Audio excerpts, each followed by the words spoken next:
Hello, everybody. Welcome to the Pocket Dragon Pub. My name is Mary. I'm your resident nerd on wheels, and I'm going to be the GM for this evening. I am so excited to be playing Noctis Labyrinth, a wonderful setting for the World of Dungeon game. We tonight are going to be playing out the Renegade Wizard scenario, a game of weird magic, twists and turns, some spooky spirits, and awesome, hopefully, stopping a mad wizard from a ritual. But before we dive into this amazing world, produced by Murder Hobos, the lovely writers of this game, let's meet our players. So we are going to start out with Will. Hi, I am Radio Free Will. My pronouns are he, him, and I'm a TikToker and actual play guy. I've slowed down a little bit over the last couple of months because burnout is a hell of a drug, but I am starting things back up. You can find me, I play Candela Obscura with Dying of Exposure. I play Exalted with ADH Adventures. You can find me all sorts of places. And then you can popcorn it to the next person. Oh, I'm going to popcorn it over to Neon.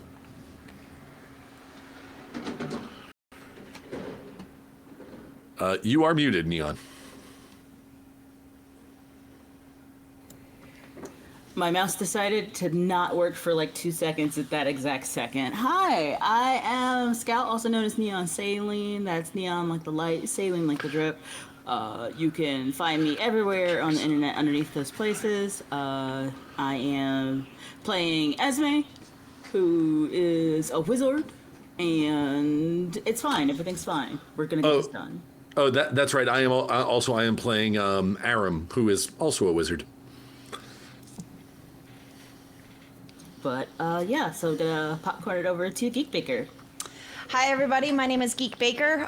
If you have seen me before, you probably see me on Logomancy, mostly because I'm the other half of Roll for Beer, as well as I played my own game on Monday, which I was really excited because it was my first time GMing online, it's terrifying. You're going to do great, Mary! You're going to do great! I'll be playing Fenric LaRousse. It's surprisingly not a wizard. My character is a fighter. You messed up the theme! You know what? It's just, I was like, we have a lot of magic and spookies, and I just want to be the very sassy fighter, so LaRousse is... What's the theme I've seen going around TikTok lately is guess which one of us didn't read the group text? I was late. I'm sorry. But yeah, you can see me on Instagram at Geekbaker, and that's pretty much where you're going to find me right now because I'm setting up my stuff but I am so excited. This is my first time playing this, and even playing what we were playing on Roll, the website, and so I'm very excited to see this. So I'm gonna pop back to Mary. Well, I've got one important question for you all. Are you ready to play a game? No. Oh, is that what we're here for? Oh, Hell damn it. yeah. Too bad. We're gonna start. Roll.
Welcome back. So, you all have made it through the labyrinth, a area of twisting caves and caverns so tight that you almost feel every heartbeat, almost like your body expands when you breathe, and it's almost too much. But you've made it to the other side of a red desert canyon. Around you all, as you exit these cramped spaces, you see a large crater. All around it, there are these pillars with strange runes and devices connecting each one of them in a circle. On a platform staring into the cavern, or not cavern, I should say, it is a crater, is a man in robes with a porcelain mask. You see him pace on the platform, mumbling to himself, steeling himself as he begins to chant. Now, you all have grown up on the red desert planet. The Noctis Labyrinth is one of the most treacherous places, but you survived that. However, you are now going to face one of the toughest foes, an archwizard by the name... Oh, don't fail me now, brain. Would this happen to be Camulodon? Camulodon.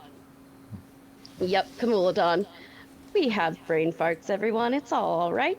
But Camulodon is pacing on the platform, and you see him stammer to himself, begin to chant.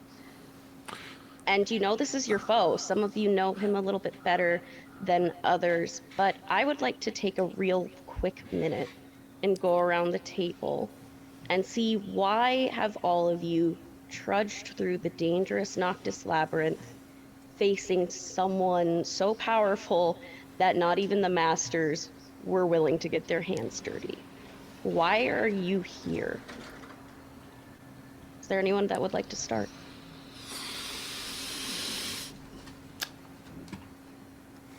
My reasons for being here are layered. On one hand, I understand that this is a place of tremendous power. And there may be a piece of that power that I can grab. However, taking that power is an effort that needs to be taken on with a sound mind. And I know that Camelodon is not acting in a sound mind right now. And as the camera kind of dives in, following you out of the cavern, who do we see? Well, Aram Tempest is he is wearing the sort of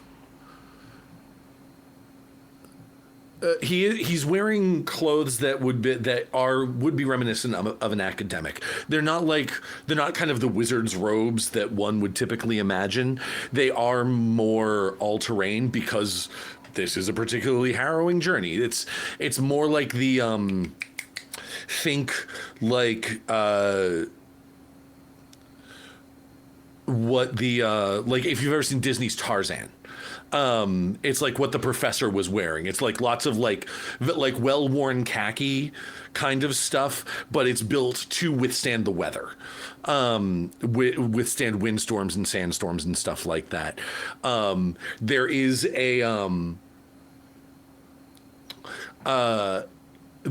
a sort of shimmering veil of shadow sort of hovering over his face.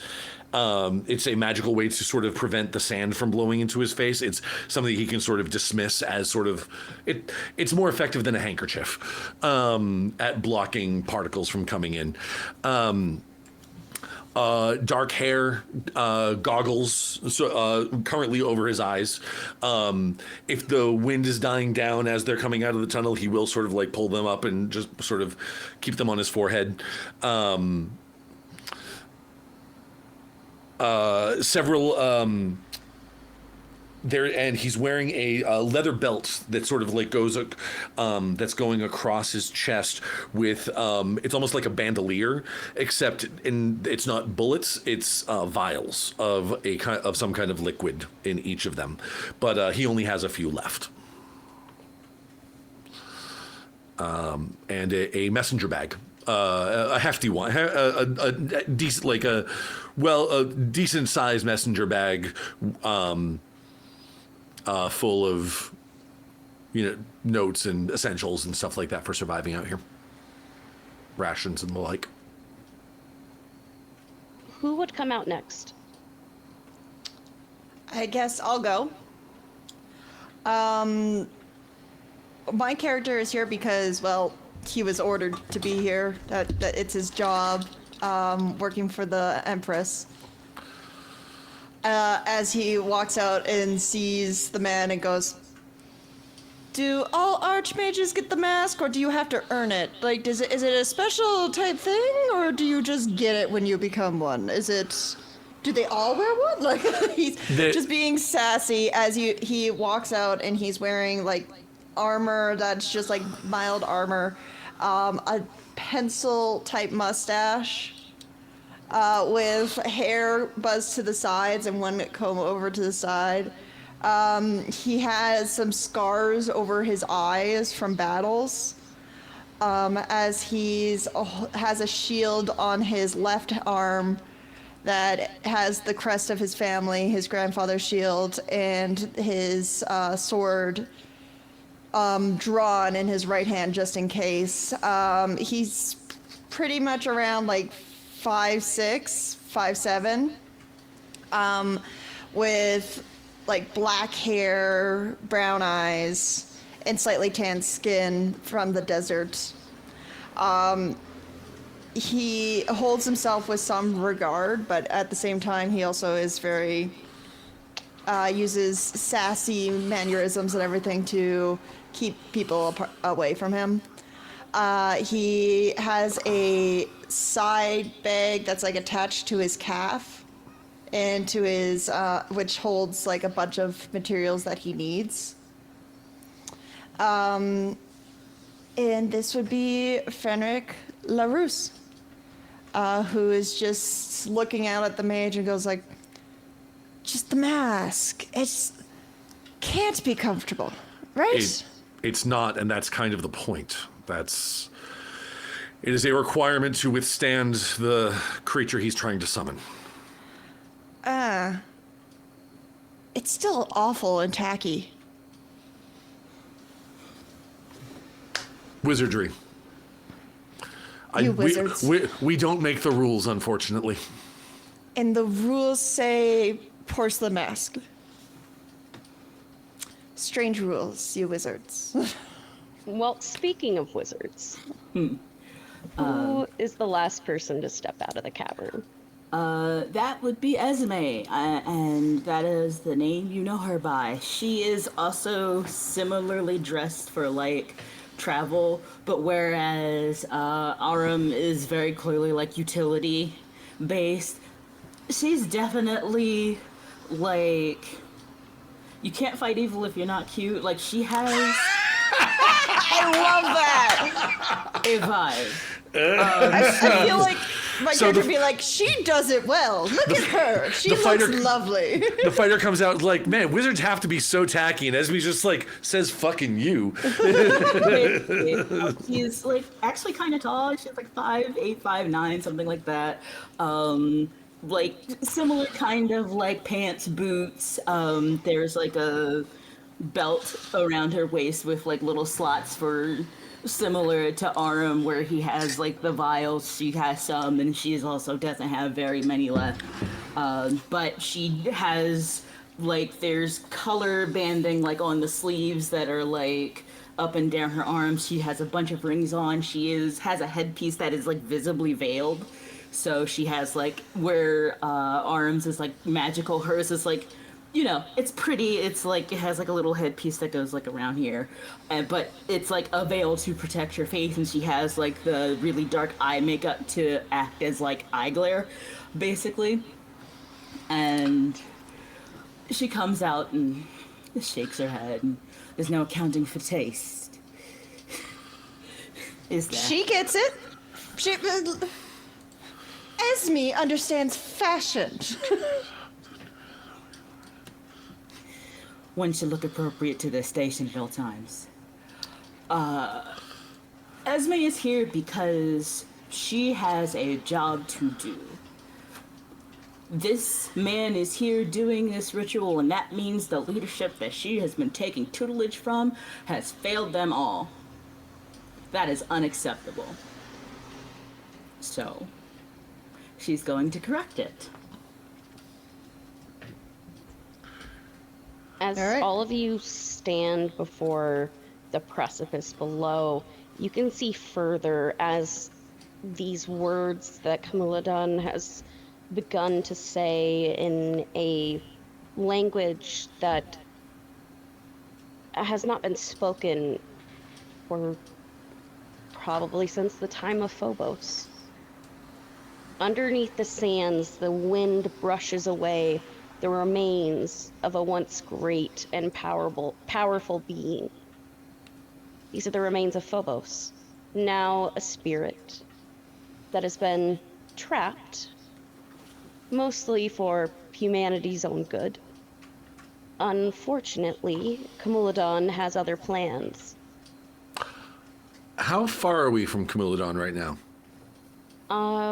To give a estimate, I would say about 200 feet. You've got a ways to go.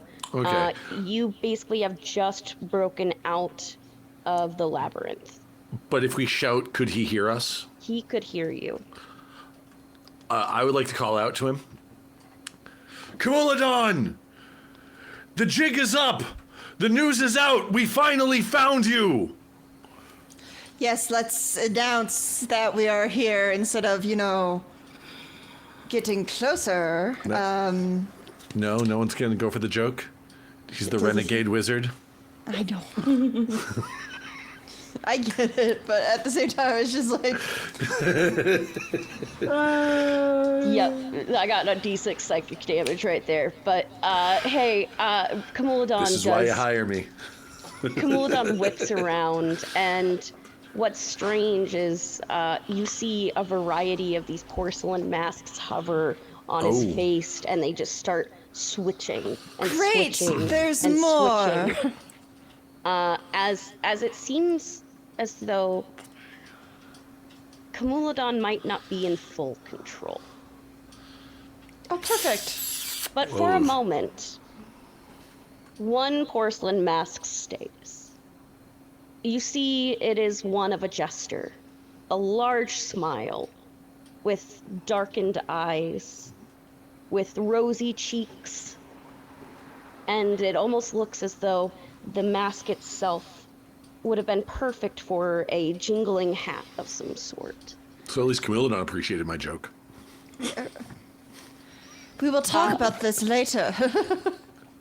You hear in this gravelly voice, almost as though he hasn't drank water for days, it rasps out, I have to do, you understand, I have to do this. It is the only way. Please just stay safe, stay back. You don't have to do this. Yes, I do. You know him? Yeah. Guilted lover? Is he your best friend? Brother-in-law. Oh, bad brother-in-law? unfortunate. Or, a bad brother-in-law. Okay, so... How would you like to proceed? I'm just going to yell back, she's dead, Camulodon. Understandable. You hear this guttural scream as each of these pillars, now almost rotating, begin to electrify as the Time to ritual move. has begun. Time to move, time to move, time to A leave. clock has started. So Okay. Excellent. you have some barriers in front of you. We have sent the players some lovely art from the wonderful makers of this game. Oh, You wow, that's guys cool. are basically where you see that ridge edge on the right side of the map. That's where you guys are. You've got a ways to go. You need to get down to the main floor. You need to get past these pillar-like pylons to even get to Camulodon.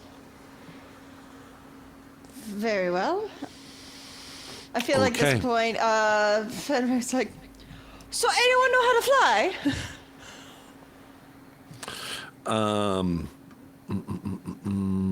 No? Actually, I would like to summon a spirit. Oh, so we get into the fun stuff. So, in Noctis Labyrinth, what's very cool about the system and about the world of dungeons itself is how wizards work. See, magic isn't accessed like in ordinary systems. You aren't born with a power. You have to work with something, a spirit, and every wizard gets two, at least to begin with. And in order to tap into that world, in order to access that part of your brain that can speak to something that isn't on the same plane as you are, there's a substance that you must take called Quicksilver. Now, Quicksilver works in a moment's notice. It doesn't last very long, and only wizards that are incredibly strong and powerful can really maintain a connection with a spirit and actually let them fully embody themselves for a long amount of time. So you are currently trying to connect to a spirit. What spirit are you connecting to? I would like to connect to the red spirit. Okay. And what's your relationship with the red spirit? How did you start?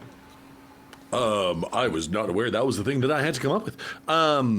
Let's see. I feel like, so given the red spirit's domains of earth and storm, those feel like pretty, especially on a place like definitely not Mars, like we're on right now, something that can control the elements. in a desolate place like this is going to be worthwhile. So I would have tried to establish some kind of... Actually, you know what? No, because I would have established this in order to stop Camulodon. This would have been like, I need to stop this. We cannot let Phobos come. We cannot let him summon Phobos back. Can't bring back Phobos. So I need your assistance on this. I will pay you back whatever you need when we're done with this mission. But for now, I need you. All right, I need you to make me an intelligence check. Okay. And specifically, as far as the Renegade Wizard is concerned, you guys have some special moves to try and help stop the ritual. Of course, at any time, if you have something that you come up with that doesn't fit a particular move, there is a skill or a check for that.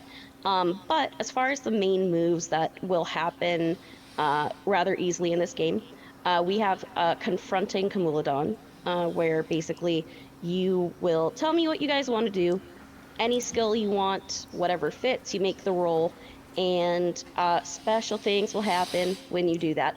It's basically your idea of, are you trying to fight the wizard? Are you trying to take down the different pylons or the interconnections that are powering whatever this ritual is? We also have basic magic, which is summoning and commanding spirits. So now I actually had the bonus wrong. If you're trying to summon and command a spirit, that's charisma. If you're trying to do a ritual, that's intelligence. So you are persuading a spirit to help you and to figure out how much they'll help you. Okay. And if you really want to, and you want to take the risk, well, there's the remains of a very powerful spirit below. No. What? Oh, in order to try to summon Phobos myself? You could summon Phobos yourself. I'm going to stick with the red spirit for now. Okay, sounds good. That's safer. Basically, someone asked, can we fly? And one of the spirits that I can interact with can summon winds. So, yeah, I'm thinking anybody that's ever played Exalted knows what a Stormwind Rider is. If not, you're about to find out. All right, so go ahead and roll that charisma check. That's going to be an 11. Amazing. That is a full success. This is where I don't really get to meddle much. You get to choose what you want to do. So describe how this happens. How does the spirit help you? And I can basically fill in the spirit aspects of it. But what is your intention when you're trying to connect with it? My intention is to... What I'm trying to do is basically summon a whirlwind that can carry me and my companions down into this pit, into this crater, to try to get closer to Camulodon. All right. So I'm gonna, and I do need to take one of my doses of Quicksilver for that, Yes. right? Okay. Yep, so the first time ever you take Quicksilver, you all are level 1. So the first time, nothing bad happens. After that, well, we'll find out. Yeah.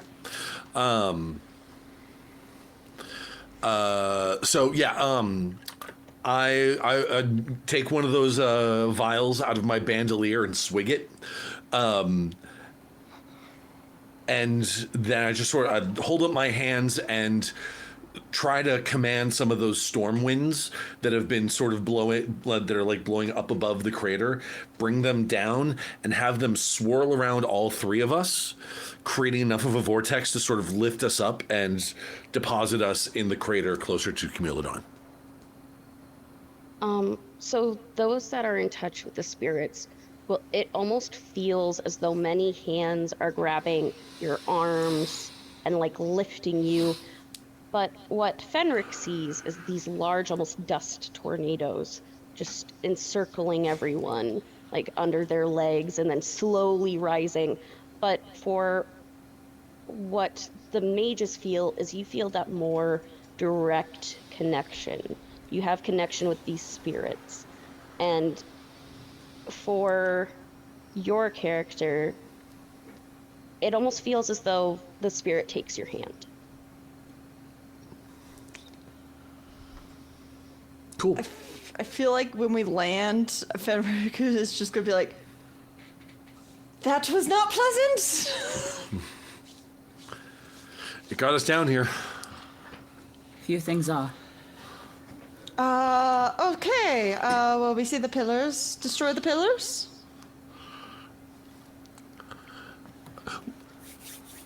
Would I be able to look at the pillars closer, just to see if there's any way to stop this ritual from happening? Absolutely, you can. That sounds to me like a decipher check. Oh. Unless you have any other idea for your skills as far as what you would like to do. Now, for the audience, as far as World of Dungeons is concerned, what's really, really cool about this system, it's powered by the Apocalypse, so 2d6 plus whatever your bonus is. And if you have a skill for that particular roll, it actually negates a miss. So if you roll double ones, you're not going to be totally messed up. I have awareness. Does that help? Yeah, so I guess describe to me how you use awareness to look at the pillars. Well, I feel like during this time, trying to figure out what's going on, the Queen would have told me what things look like and everything in general. So I think I would be looking around for any indication of I'm gonna call it like a file, like a mission file I was given that could help out with this. Absolutely. So that sounds like an intelligence check for me. So roll intelligence, you have awareness skill. So if you miss, that's okay. You're not going to get the negative effects. That's a 7. Hey, that's a partial success. So I get some fun things because at this point, basically we're using the move of confronting Camulodon. If I get that up, there we go. Partial success. I get 1 hold. And I get to do some fun stuff with that, so I will mark that down. But you do find out information because you did get a partial success, and that also means that we are going to fill up part of our clock. We have extended the clock a bit for this one shot, but just so you all know. You fill up part of the clock as far as stopping the ritual, and I get 1 hold, which I can spend to do something, and Camulodon is not too happy of you even getting so close. You see he begins to drink a strange elixir, and for Esme, this looks oddly familiar. Great. As it's not the same color as what Aram just drank. Ooh, yeah, no.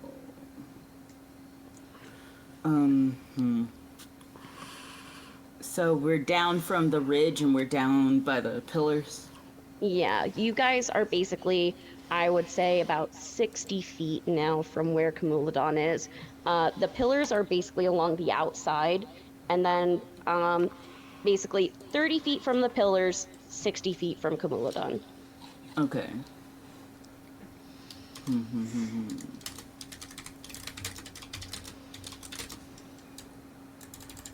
I think what I would like to do is,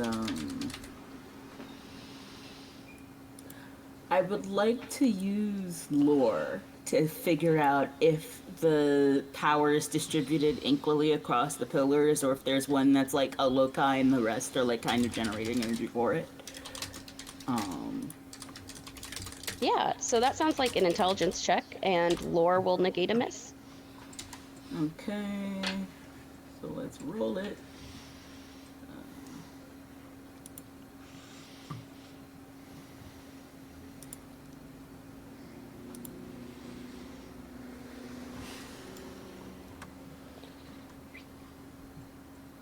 Did it roll? Roll is being a little funny. Hang on.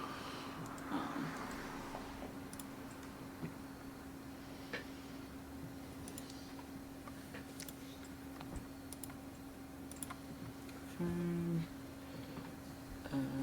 it's 2d6, right? Yes, 2d6. That is an 11. Heck yeah, that is a full success. So, as you look at the pillars, it actually looks strangely similar to a class that you took with Camulodon. In fact, this class was talking about Phobos. That was Camulodon's main focus. It was on magical history and spirits themselves, trying to expand the knowledge of what Cardea knows about magic itself. Mm-hmm. These pillars aren't just pillars. They're in fact the rib bones of Phobos, all Ooh, encircled around the cavern.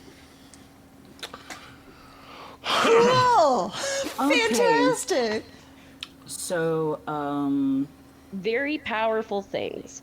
It's going to be hard to break them. It's possible, but you might take some backlash doing so.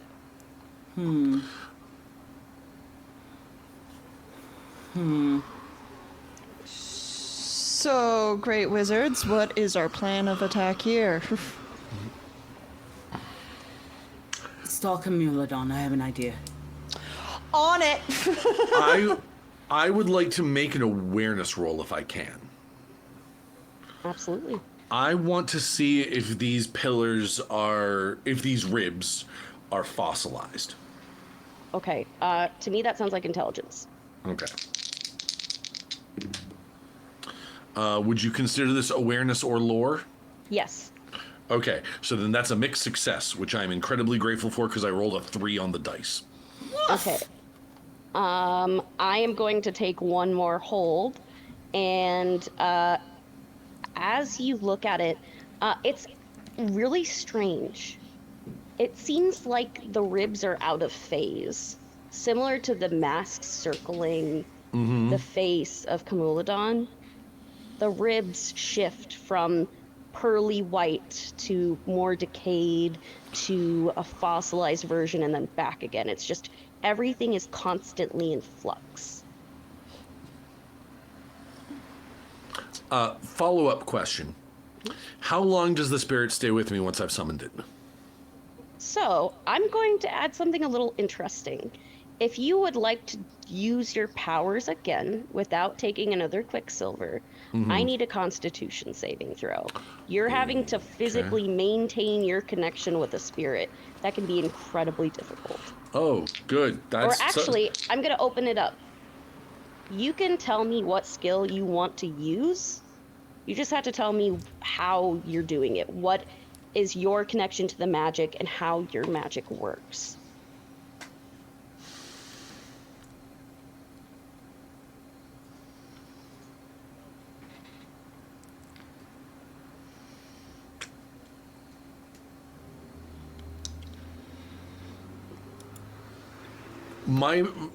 My control over magic is a practiced one. As a member of what was the term for it? The Seven Spectres. Mm-hmm. It is something that's been trained into me. There may be something sort of like visceral and bodily about it, but it is something that like I've studied the ropes. I know the words, I know the things to say, I know like what hand movements to do. This is how I do the math. This is how you do the thing that you're supposed to do, and it's supposed to work like this. So the practiced, that sounds like intelligence. So Okay. You basically are going over the mantras, the ways to keep yourself focused in a practiced manner. This is things that you have done many times before. Okay. That is an 8. It's a partial success, so I'm going to give you a choice. Okay. You can maintain hold on the spirit, but if you do, you're going to be feeding energy into the ritual. Now keep in mind, the ritual clock just started, and there are 8 segments of this ritual clock. You guys Okay. have filled in 1 segment to stop it. I'm okay with feeding energy into it right now because like this is to try to maintain some of the powers that the red spirit would lend me in order to try to stop it. It's difficult. You are rendering control and keeping your mind clear, but in that clarity, you hear screams. You hear the screams of the red desert spirit as it just sounds, it's in pain, as it's being shown things, memories, things that has long been forgotten as it gets closer and closer to Phobos. And that is going to tick the ritual up 1. And, well, since Aram did tick the ritual up 1, we're going to have a little flashback. We're going to go back to the day all of this started. It was a typical afternoon at the school, and you were actually getting ready for dinner, a family dinner, a get-together. It's a normal Friday. Going over to Camulodon's house. But the door's open, and Camulodon never leaves the door open. Cam?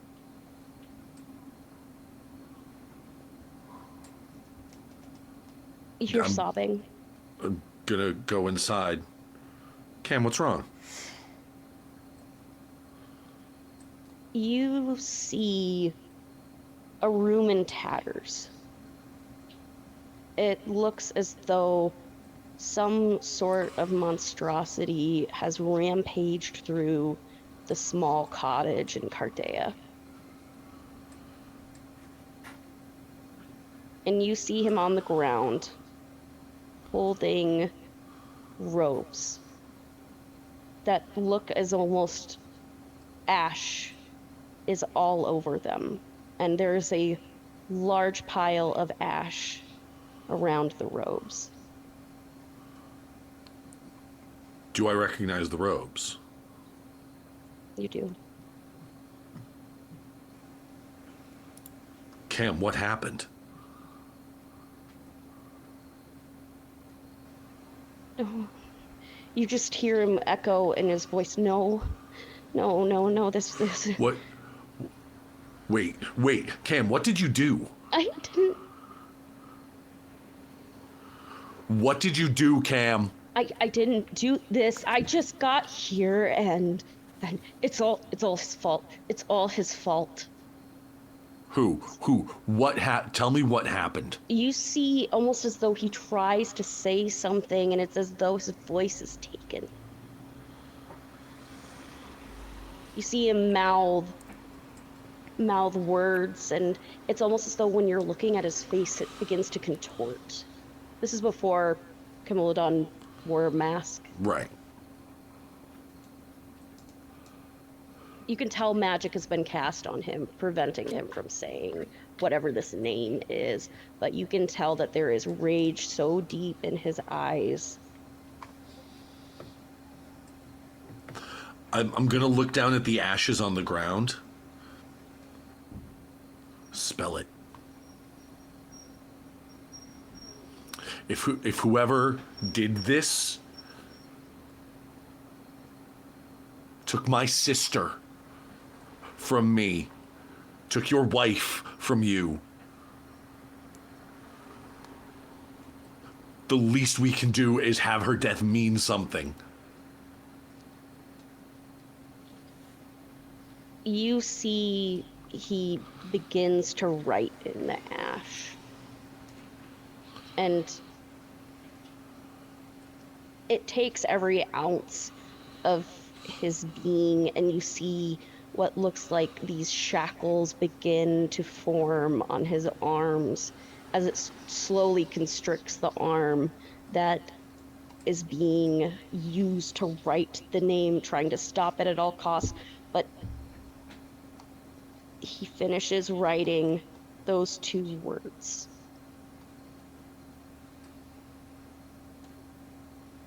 The Master of the 7 Spectres.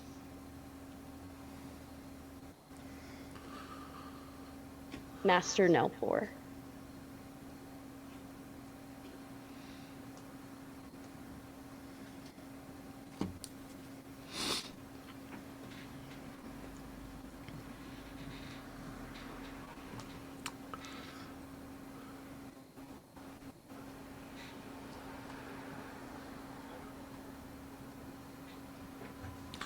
Why?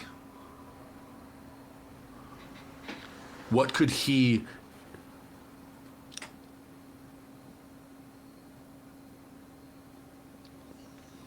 What could he possibly want?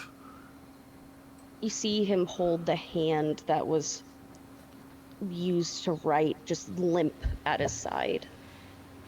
As with the other hand, that hand now permanently ruined that he used to write with. You see him reach into his lapel, into the inner coat of his jacket, and pull out a large vial of this bright blue liquid. It glows. It looks as though the stories of folklore of a time where there were lush gardens, a time where there was peace and harmony, a time before Cardea, where vegetation glowed and the birds sang.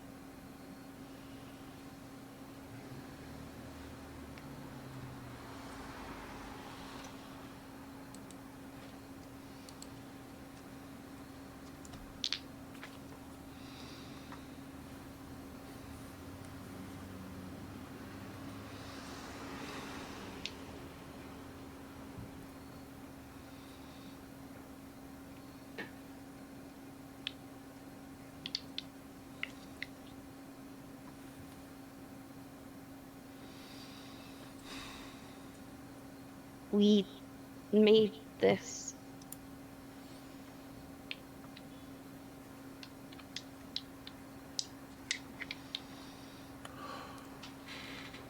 And you see him just collapse.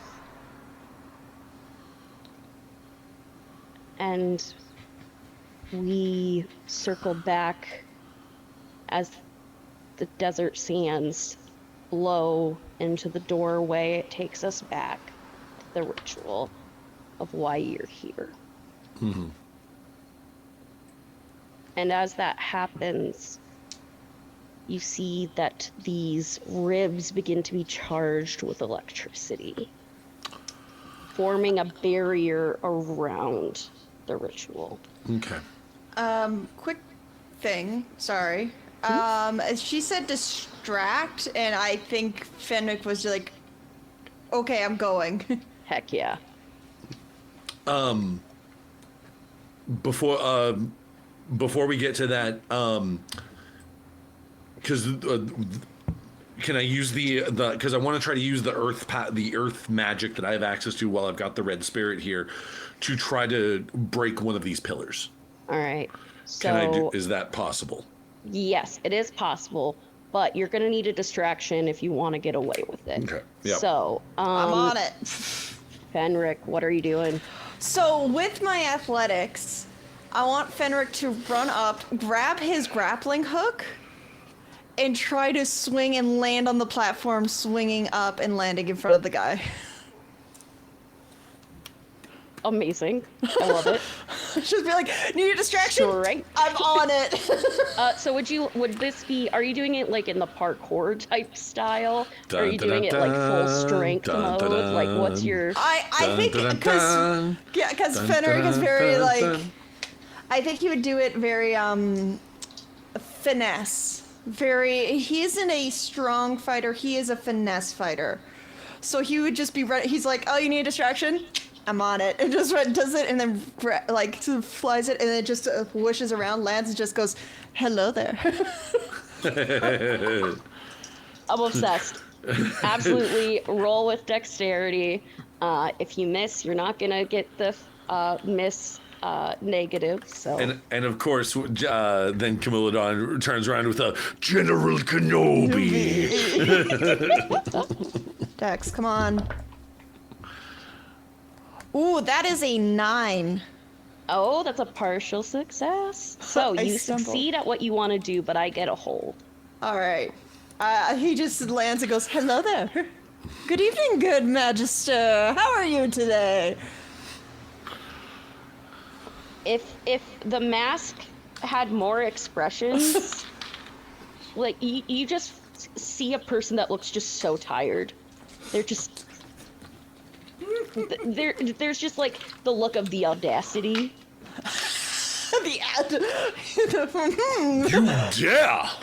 And he just goes, tired. I see. Missed your cup of coffee. And it's just like, just walking like circles around him. Yeah, so you definitely distract. I'm on We'll it. come back with what happens to you in a moment. It's time for your cup of coffee in the so, big time. Yeah. Esme, Yes. you needed a distraction. What are you needing your distraction for? I am going to... I was going to try and do a ritual, but then I saw the ritual takes like an hour if we're trying to deal with spirits, and I don't have time for that. So, I'm going to take the Quicksilver, and I'm going to call Enyo, the Spirit of War and Dominion. Specifically, I want to use the Dominion, so we all know who, like, Phobos is. I want to be real clear about that. Like, we know what his whole thing is. Yes, you do. Okay, cool. So, she'll take one of the vials of Quicksilver, and you'll see her drink most of it, but she'll hold a little bit back and then, like, mist it out in front of her, like, Tajiri style. Like... And then she'll walk through it, and as she walks forward, the little gem on, like, the headpiece where her veil sits starts glowing, and she stares down at Camilodon and says, "You are foolish to summon the wayward son of war and one who knows his better. Kneel!" Okay. Yeah, so that sounds like a charisma check for Dominion.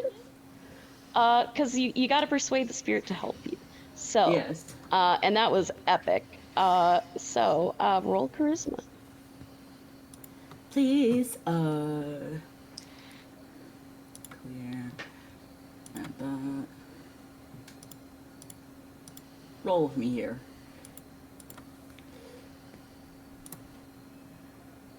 Please, that is I can't do math.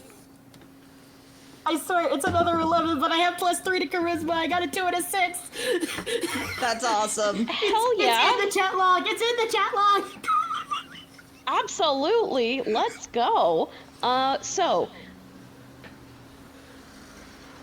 there is a feeling of just energy and confidence, and you feel like very much like the power pose behind you, like very much like in, I'm trying to think of the best way to explain this. It's gonna be a little dorky, but you know, like when like the little brother is like, that's the guy, get him. That's what's happening right now. I'm sorry, And that's dorky, but I quote Star Wars and that isn't. we're all dorks here, okay? Like, it's like we all got our badge, you know, it works.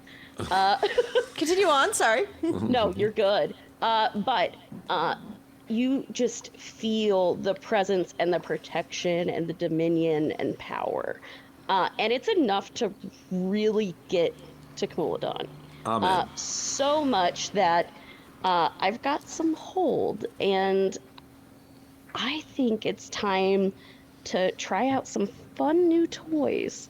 So, Oh no! I am right here. I am We're right getting all kinds of raiders. Oh shit. Oh, welcome, Raiders! Oh my Raiders. Both ADH Adventures and Top Down Tabletop have joined us recently. Well, welcome evening. in. We are playing Noctis Labyrinth by Murder Hobo Publishing. It is a fun game using the World of Dungeons system that is inspired by John Carter and Dune. So expect some weird magic, some freaky things, spirit involved magic where you kind of have to make bargains all the time. It's a lot of fun. We're going to get into it. We're in the middle of a ritual where a wizard is trying to control a long trapped spirit to take over the world. Classic stuff. But we just had the power pose of the century. And Esme, you just are able to, in this way of like that foot stomp, you just watch a pillar shatter. Just one of they just shatter. And Camulodon, in a reaction to that, you see a black tendril just whip right towards you. And I'm gonna spend hold to make it hold you for 1 round. So you're a little bit restrained where you are. But as far as what Camulodon is going to do next is he's gonna up the ritual, guys. We've got 2 ticks on the tracker. Oh wait, 3. Yeah, we have 3 now. Of how many? 8. Do we know? 8. Okay. Well, I was gonna try to earth magic some Earth of these. magic time. Yep. Because you got 2 distractions. I'm in front of him, and we just got power pose. So he Yeah. is not paying attention. Stand user Esme over here just. Yeah. I want to shatter one of these pillars. Absolutely. Just like, Yes, vogue him to death. have the rock just kind of like focus the energy through because I did hear the screaming coming from the red spirit. While they're distracting him, I'm gonna drop to a knee, put my hand on the ground, and just start going, I'm sorry, and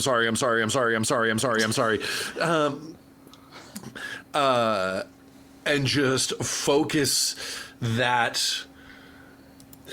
that pain and that anguish into the ground and sort of focus it towards a pillar, more if I can get away with it, and just have it just completely shatter. Yes, so go ahead and roll charisma. You gotta persuade it to do what you want it to do, and right now it is hurting. Yeah. That's a 10. Yes! I don't get any additional hold, and you shatter another pillar, meaning you guys are deadlocked at the moment for... oh, we got a cheers, everybody. Cheers! So, cheers! Cheers. The true New Englander with the polar sparkling water. I'm Canadian, but I support the Boston Bruins. All right, let's... Wow. But you guys are now in the middle of these broken ribs. How do you break the rib? And knowing how Canadians take their hockey, that is very brave of you to say it out loud on the internet. people know. All right.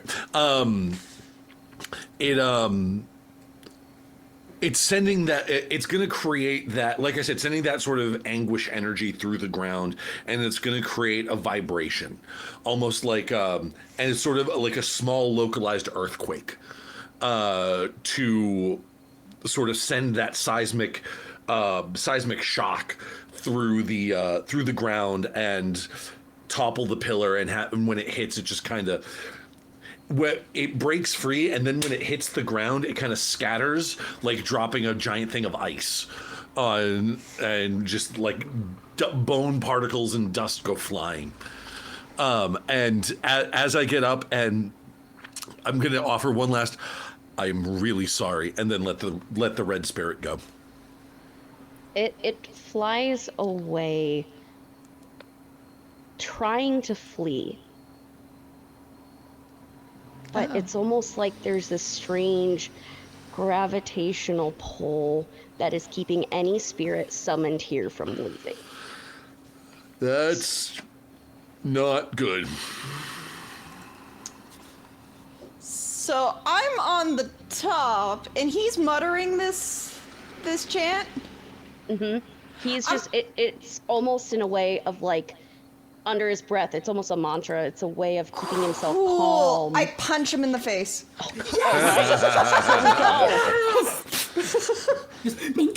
just straight up, just like, oh, hi, bud. I will summon the great gods of fear and death. That's awesome. I cast punch. I would like to punch him with my shield arm. Oh, heck yeah. So it's just pretty much like a bitch slap with the shield. All right, so that's going to do some nice damage. Go ahead, and if you're just bopping, that's, I mean, it's not so much a pop. So I'm going to say that's strength, because you're lifting a heavy shield, and you're trying to run it into them. So go ahead and make a strength check. Come on. Nice. Ooh, that's a 6. I summon Phobos. Awesome. I summon Roman Reigns. Oh, wait. You use strength on top of that. I have Slay. Does that work? Tell me what Slay does. 2 melee damage. With that plus 2 to my 6? So that is for your damage roll. But here's what's going to happen. I'm going to give you a choice. Okay. You can punch and successfully do the damage. You're going to lose your shield. Fuck it, let's do it. Okay, go ahead and roll that. So I don't think there's a shield bash, so we're gonna have some fun. I'm going to say that this is more than a light weapon, so that is a 1d6 plus 1, and then you get plus 2 more. And I have skirmish. What does skirmish do? Plus 1 damage, and worn armor counts as 1 type lighter, but I get plus 1 damage to it, so it'll be plus even 3. More. Yeah, so a total of 1d6 plus 4. Sensational. I rolled a 1. No! Hey, 5 damage is nothing to scoff at in this game. We're not talking about like a ton. Like, this character does have double-digit hit points, but this is a very deadly game. So 5 points of damage is nothing to scoff at. I think what would happen is, like, he takes this shield and he, like, smacks it, but at that point the shield just goes flying and just lands into a pillar. Like Captain America's shield, like... wedges right in there, stuck. And I gave you a choice, and I have one last hold to spend. Oh, goddammit. Hi, buddy. You watch as he begins to chant more forcefully. The one arm just hung at his side, unable to move, but it looks like something on a puppet string begins moving his arms. And you need to the moisturize. ritual goes up a step. And at that point, we're going to take a little quick break.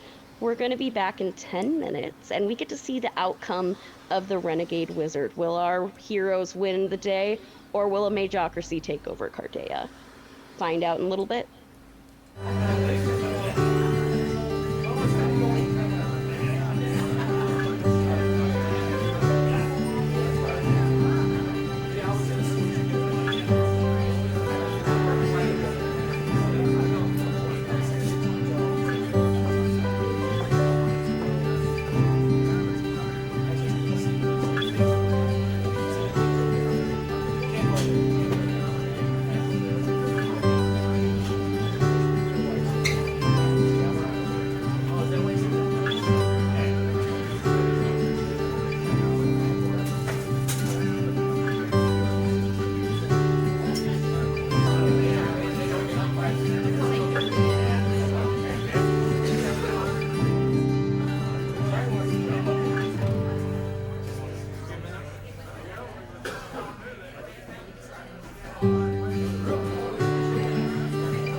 Welcome back to the Pocket Dragon Pub. I'm Mary, your resident nerd on wheels, and I'm so excited to be bringing the Noctis Labyrinth to everyone today.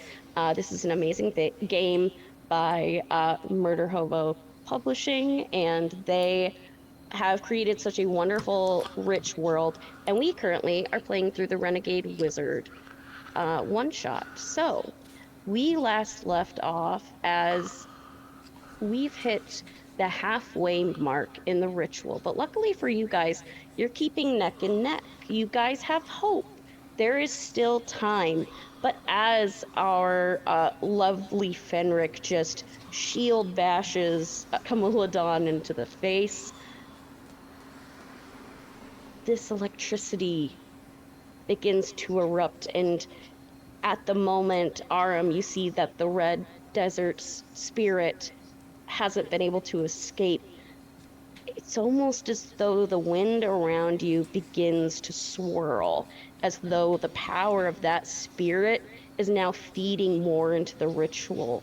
There is flying debris places. So if you are trying to actually get towards the center of this crater, you're going to have to make some dexterity checks to not get hit.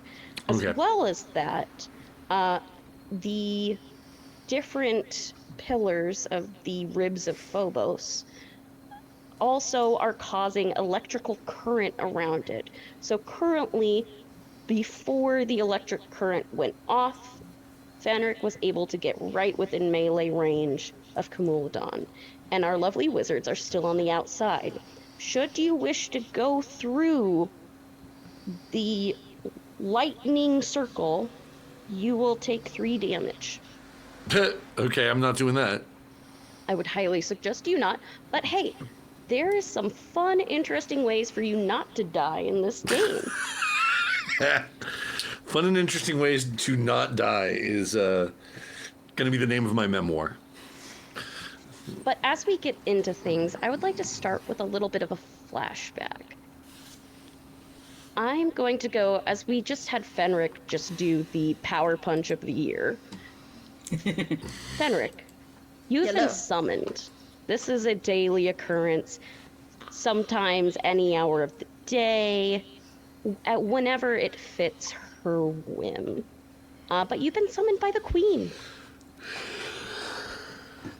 As Fenric gets summoned, he looks at a mirror, his eyes cold and dead, and he knows he's being summoned. He puts on a mask of sorts with a smile, and that doesn't quite reach his eyes as he walks into the kind of throne room and goes, "Ah, my dear, I hear you've called for me," as he kneels and he bows to the Empress. You see her, almost it looks like she had fallen asleep up there, but you know better than that. This is one of her tests. Just trying to see what you're willing to do. What you would do if no one was watching. Fenric has been through multiple of these tests, as the scars on his face and the scars on his soul would attest, as he just keeps his head down and bows before to be recognized before speaking again. Almost in a way, the warm desert winds begin to come through the windows of the palace. And almost as this wind flies up, her eyes open in such a doe-eyed figure. Queen Arabelle is quite young looking for her age. No one really knows how old Queen Arabelle is. She always has looked as though she was a young princess, never aging. However, she's slowly put on different masks. It's been a new thing about the last 2 years, but she says it's more of a fashion statement, but you know a little bit better. You see, magic comes in all sorts of shapes and sizes, and Queen Arabelle is slowly losing her gift of anti-aging. But she springs to life in a princess-like fashion and just says, "Well, hello. It is a pleasure to see you." Yes, my Empress. It's a pleasure to be blessed by seeing your beautiful face once again. Well, of course. You are one of my most trusted Queen's guards. When she's saying that, his hand is behind his back going like this, and the hand's gripping so hard that blood is dripping from his hand as she says this. And he goes, "Of course, my dear. How may I serve you today?" you see her flounce down the steps of her throne as her large, poofy skirt just billows down the steps. I'm sorry, I can't hear the term flounce and stairs without thinking of that joke. She breasted boobily down the stairs. She breasted boobily down the stairs. I'm gonna use that. I've never heard that before? I never heard that before, but I'm gonna All use the that. psychic damage my way. But yes. It's a meme about men trying to write women characters. It's so true, though. But yes, she gracefully makes her way down the stairs. Just almost it looks as though her dress is perfectly held up by some sort of magic, but you know it is the different machines that make it look as though her dress floats. Everything's an illusion here. Down to the grandeur that really is just a dressing, the elaborate feasts that are only for show. Everything here is a lie. But as she comes forward, she just approaches and just looks at you and says, "Do you like my necklace? I thought you would love it the most." I guess Fenric will look up at her and at the necklace. This is a very familiar necklace. Oh, this bitch. I feel like Fenric would just, the grip in his hand is going deeper as blood is dripping down, but it's like hidden, and he goes, "It looks lovely on you, my queen." Yeah, I just think that it fits me perfectly. Shame it was once owned by someone else, but that doesn't matter. No, that doesn't matter. You see, I have the most perfect job for you. Would you like to hear what it is? I would be honored, my queen. Excellent. I'm so glad. And you see, she just says, come. And she will skip down the hallways, expecting you to follow. Fenric follows, but at the time when he knows, because he's been through this before, she's out of earshot. His facade just breaks, and it's just anger and pure hatred, and he goes, "Fucking bitch," and follows, putting back on the mask. You go through the hallways. Pardon my language. I don't know if everybody's okay with that. Sorry. All good. Okay. No worries. Oh, good. I've sworn a whole bunch already. You follow her through, and she's talking about fluff of what the Countess had at her dinner party last week, and then of the gift that she was given by the Duchess. And then eventually she says, "Now, that job, yes, that's why you're here. I need you to get something for me." What is it this time, my queen? Well, it's rather simple for you, difficult for me. You see, there is a hat. I would love this hat. I see. You can't just have the tailor bring it to you? Oh, no. This is so difficult to get to. What is thy will, my queen? Your wish is mine to fulfill. Well, I am so glad that you asked, because my will is for you to walk your way through the labyrinth. It's not too scary. There's only a few flying dinosaurs. It shouldn't be that bad. Maybe some ruffians. I don't know, maybe some traps. I've been told that it's a lovely stroll.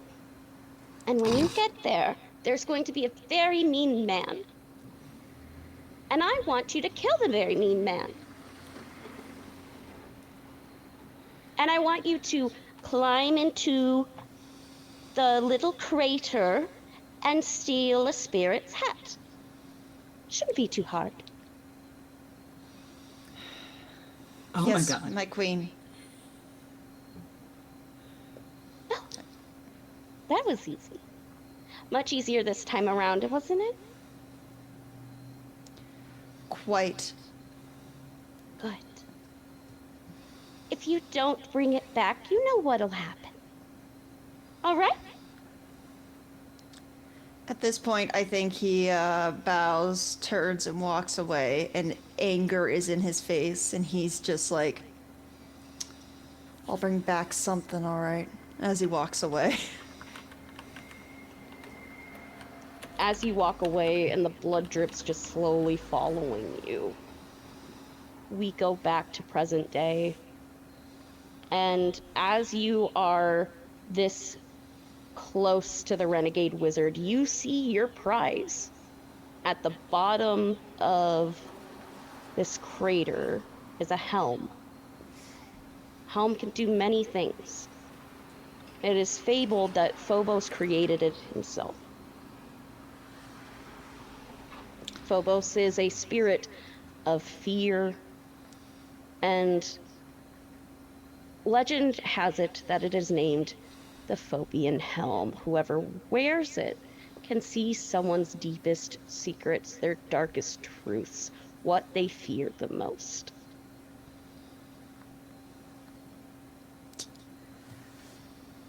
I think he'll clock it, like he'll see it, and he knows he has to grab it before the others, but at the same time, he ain't grabbing it for the queen.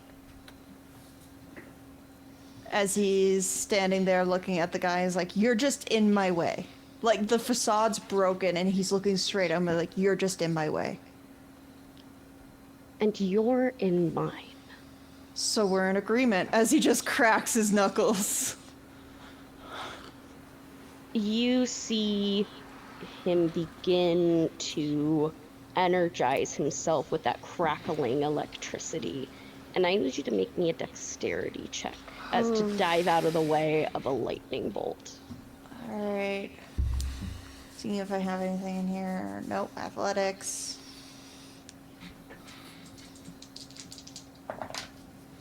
That would be a 7. Partial success.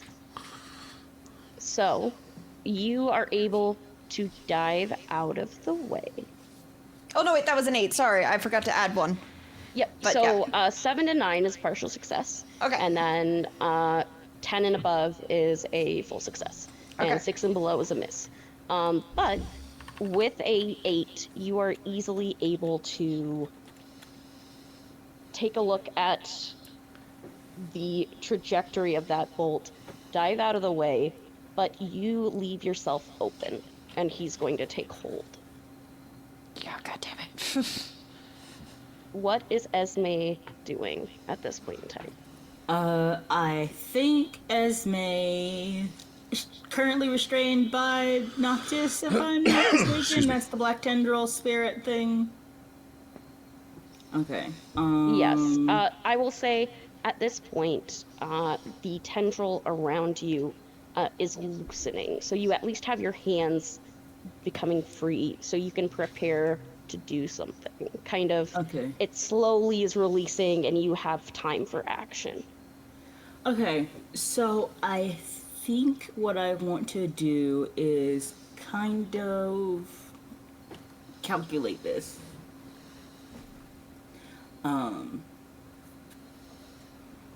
So we're in a desert, the ravine / like area we're in is sandy, right? I'm making an assumption here. Yes, so it is red desert sand all around. There's now flying debris. And it is a very arid environment. Okay. So just rolling with it. There is a wall of lightning in front of me between me and Camulodon. There is a tendril made of darkness on me. So, 1, I need to get to Camulodon because I want something he has. 2, I need to get through this lightning thing. So, I am going to try and slide on the sand to get through the barrier and hope that the barrier hits the tendril thingy that's on me so I can be loose by the time I get down to Camulodon.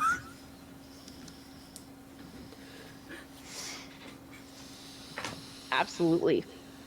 What check would you like to make for that? Gosh.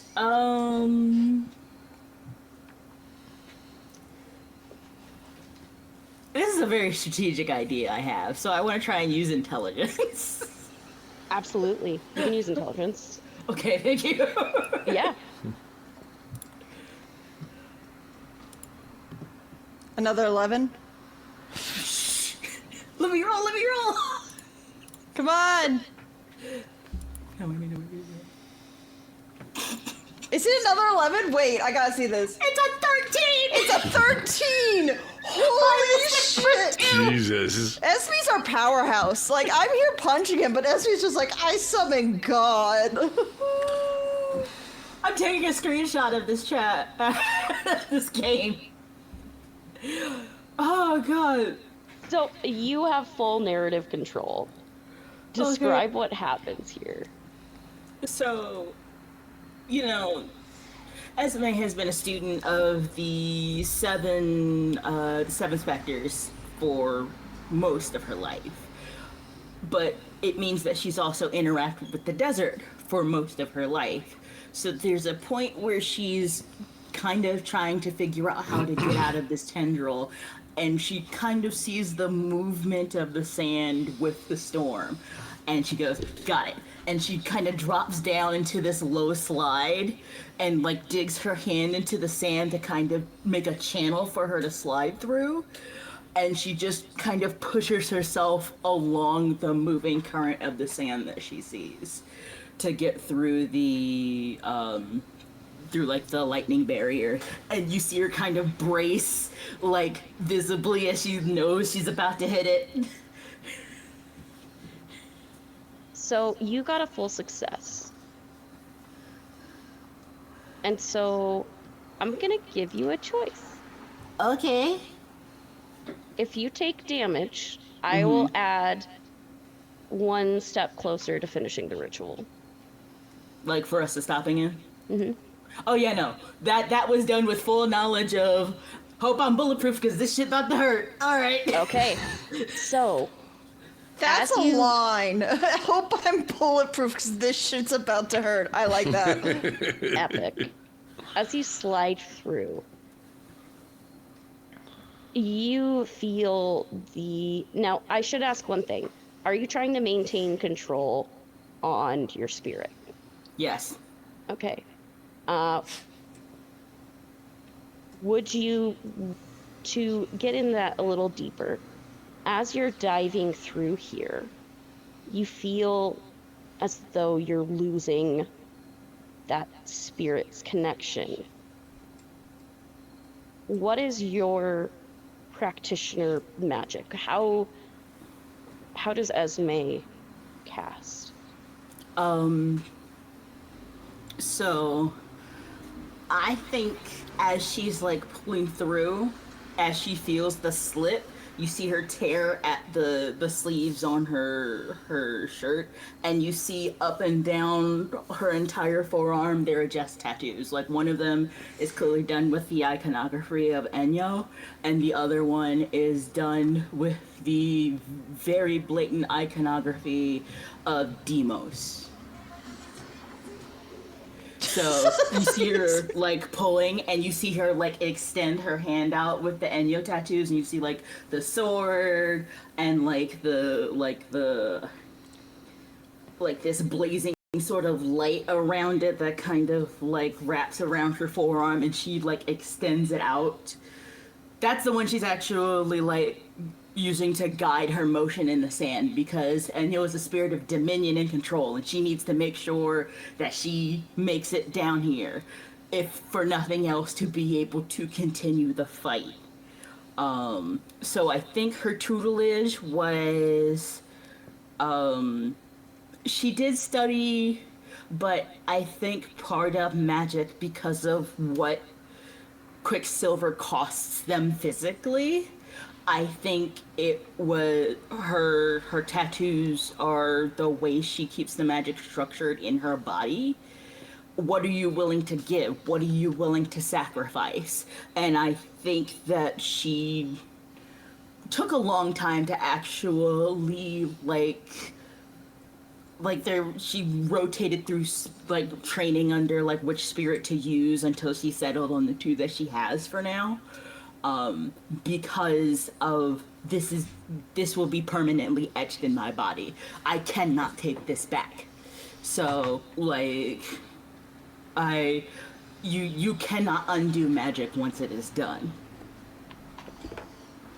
So, in feeling that, I think we've got like two options.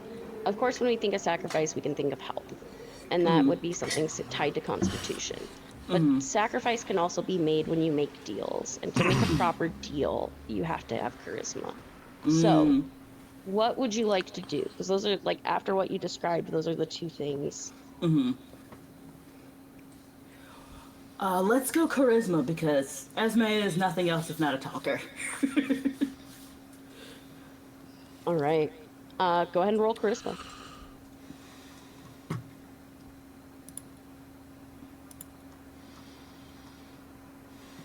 We're all just waiting for the big number. Lucky star.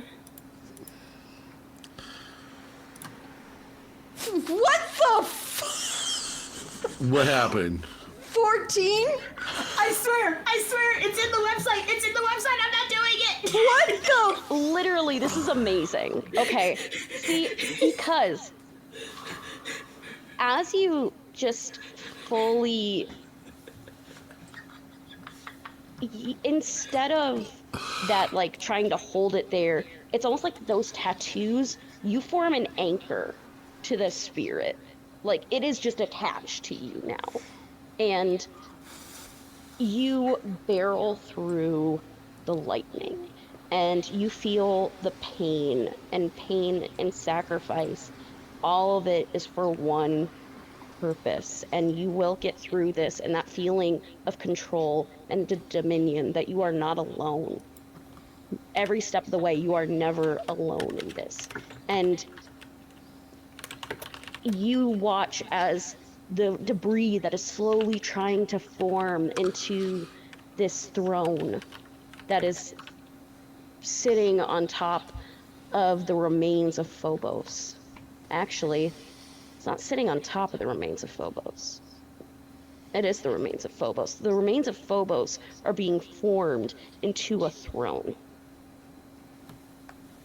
And in this Superman-like move, as you have that arm outreached, you see this large burst of light go towards Phobos. But it's the wrong hand.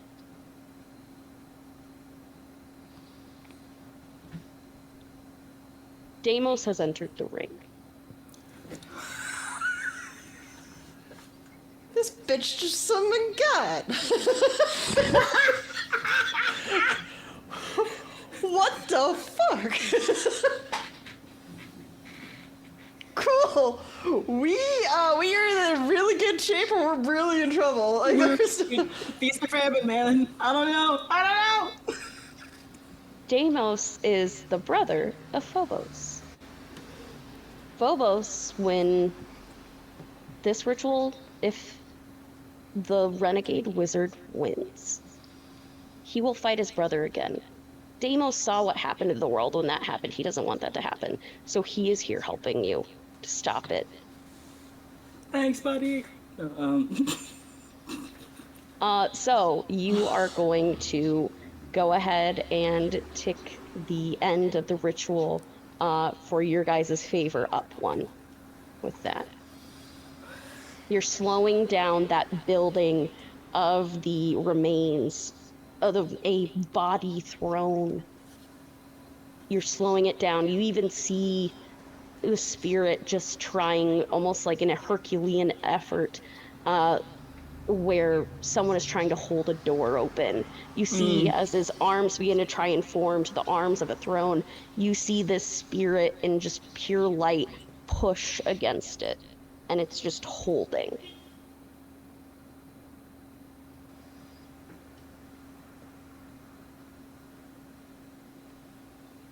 Aram, Yes. you see all this happen.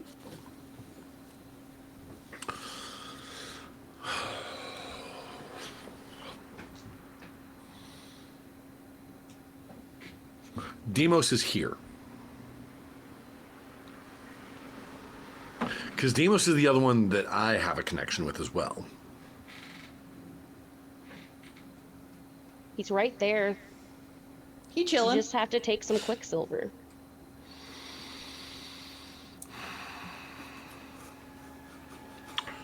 What happens if I take a second dose of Quicksilver? You have to make a Constitution saving throw. And then things can happen, because Quicksilver is a dangerous substance. It allows you to open your brain up to the ability of using the spirit's powers and invoking it in the real world. But it comes at a cost, because if you lose control of your mind, and it's not going to take control of you as a person, but think of it as you would embody the characteristics fully of whatever spirit. You have full control of your actions, but you feel compelled towards an idea. So, sorry, you described the remains of Phobos as being a throne somewhere. What's going on with that again? Sorry? So in the center of the crater lied the remains of Right. Phobos. And as the winds begin to whip around and debris started to spin, it's almost as though it was trying to create a throne out of those remains. Right. And like I said, you'll have full control of your choices, but it basically will feel like you've got hold of the power and you're going to want to use it a lot, even if it comes at personal cost. Here's the question: are you going to risk it for the biscuit? Oh, I'm thinking about destroying it. Destroying the Phobos' remains.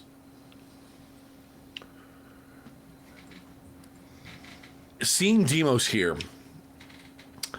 and knowing what I know of Deimos' domains, and knowing that what I know of Deimos' relationship with his brother,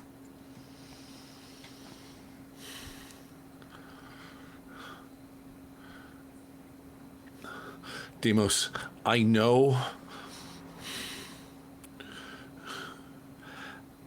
our goals are aligned here. We cannot let your brother return.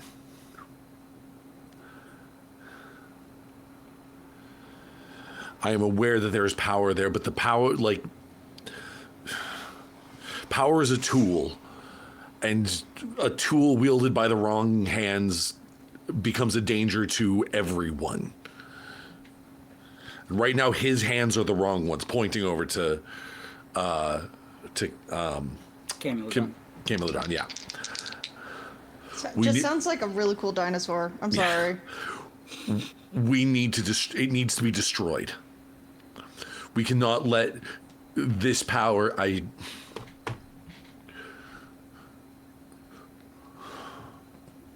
we can't let it fall into the wrong hands.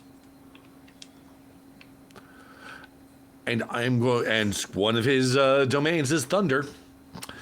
And I'm gonna have him basically call down I'm gonna have him do his best Brian Johnson impression while I sit here like Angus Young dancing with a guitar next to him, and have this thing be thunderstruck.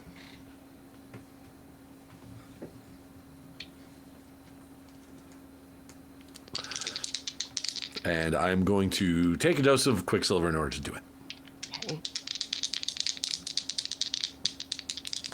Con save.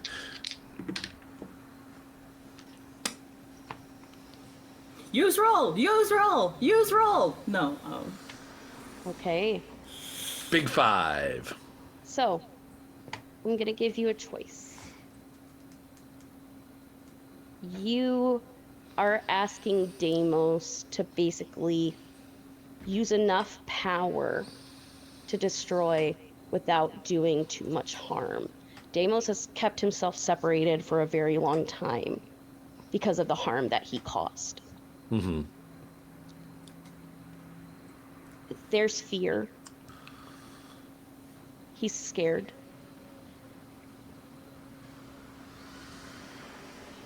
You would have to take damage, but you could dampen that power. How much damage would I have to take? How much max hit points do you have? Uh-oh. 2. 2. And you'd go down to 0.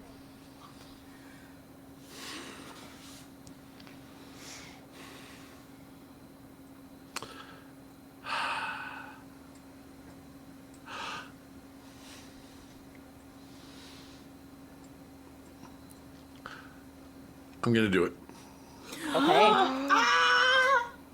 We get to use the fun rules. Okay. So, if you would die, hit 0 hit points. We have fun things we get to do. As I get to the proper page. What's going on here? All right.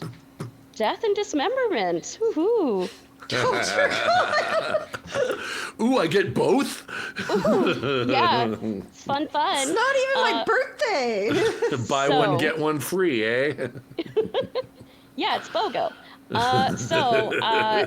The way this rule works, if you would be reduced to 0 HP, you don't have to die. You just might have to, I don't know, suffer a grievous injury. But hey, first time, it's not that bad, okay? You can just have a new injury. It could be something as the power of the thunder blinds you in one eye. It could be that maybe you now have a weakness in one of your arms because of that thunderous damage harming your body. But you can have an injury kind of take you to one knee, but the fact that you are a hero in the labyrinth, it empowers you with strange new abilities.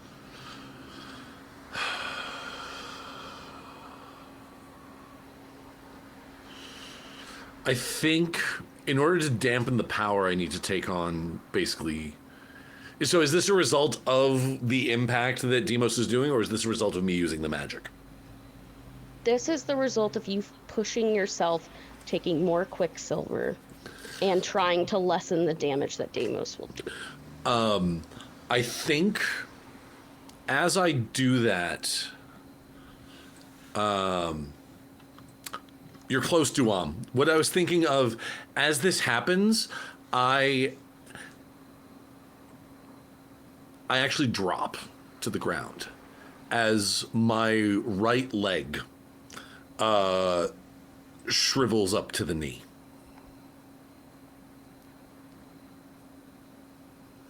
Just sort of like atrophies. It is strange.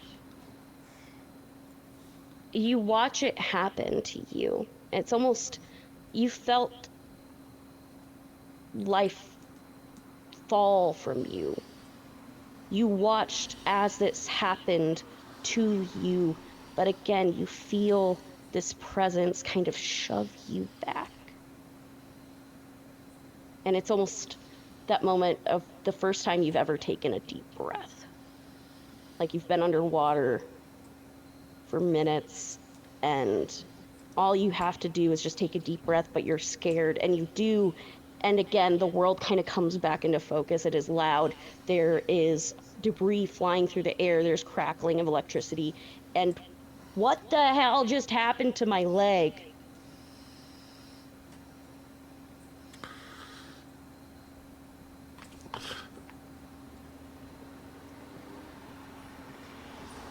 Yeah, just so as I come to, just the God damn it, and looking up at the is Demo still here? He's still here. Okay. You see that it almost looks as though he's pushed your spirit back inside of you, and he's holding it there. I think it's in here, thanks. Let's go. And it's almost like that almost that thunderous, the hair on your arms just rising up, it just relaxes. You still have a connection to Deimos if you really want to keep it. No, I'm good for now. You just let it go. Yep. You watch as it just wisps out, and again, it just keeps trying to, this time, it's trying to break the debris that keeps flying towards that central location in the middle of the crater. It's just hitting stones as you've destroyed the body, and all that remains in the center is a helm. But that doesn't mean that the ritual will stop. There are things that can be created. There is remnants of Phobos in this entire area. But you are one step closer. You've only got 2 more steps on the clock. Okay. And we're going to do a quick flashback. Esme.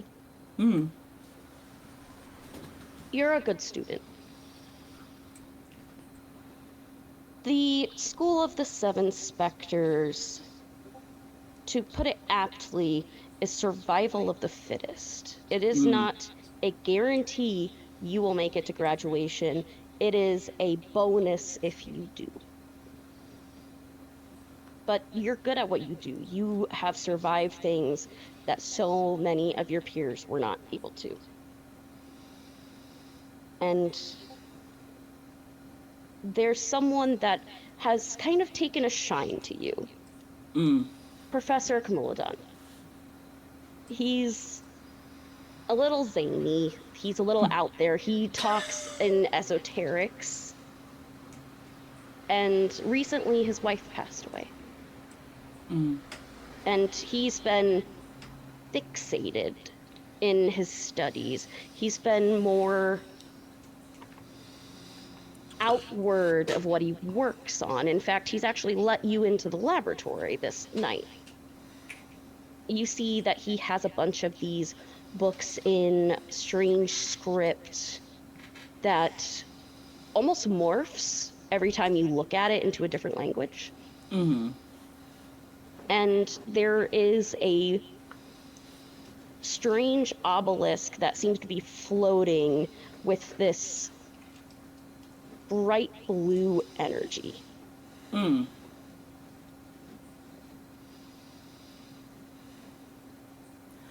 I think when Esme enters the lab, like, she's, you know, always like straight backed and eyes scanning everywhere for everything. And there's kind of a slower scan, like, because I suspect that it's just the 2 of us here.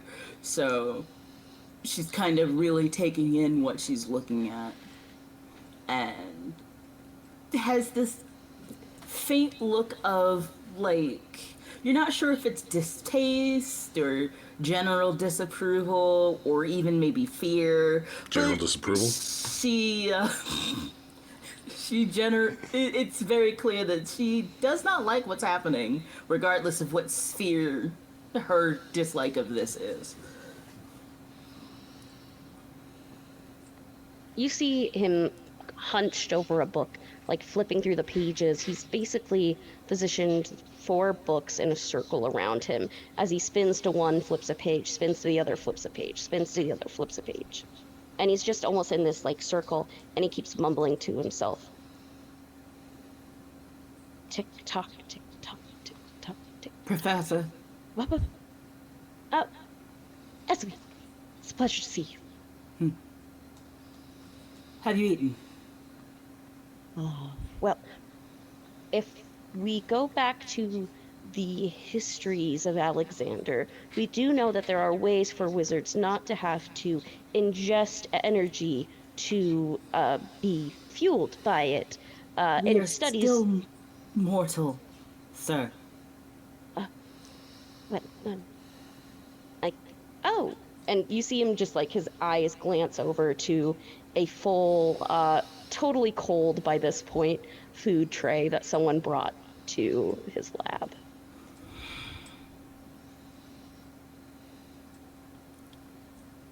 I think you may want to take some time. Time is fleeting, and you never know what's around the corner, Esme, as I tell you every single day. Always watch corners. Corners happen, and then bad things happen, and then you look around, and ash. It's always ash. There's always ash.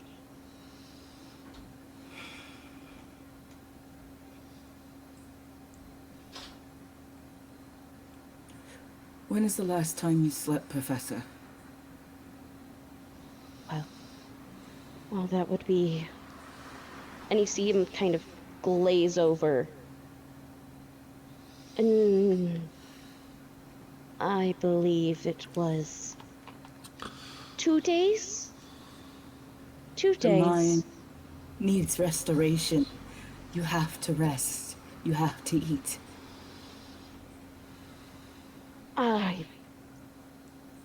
Well, fine. And then you see him slam a book shut. And he kind of like, you see the dust from this book kind of floof out as he kind of begins to cough and then goes over, and you see him go to a strange decanter. It glows very similarly to that obelisk hovering on his desk. A new experiment, sir. Yes, I've working on something. It's not ready to publish yet. I think that is why things happen. If I publish, if people know, then bad things will happen, but that's just for me to know and no one else to know. Bro, it's publish or perish, not both.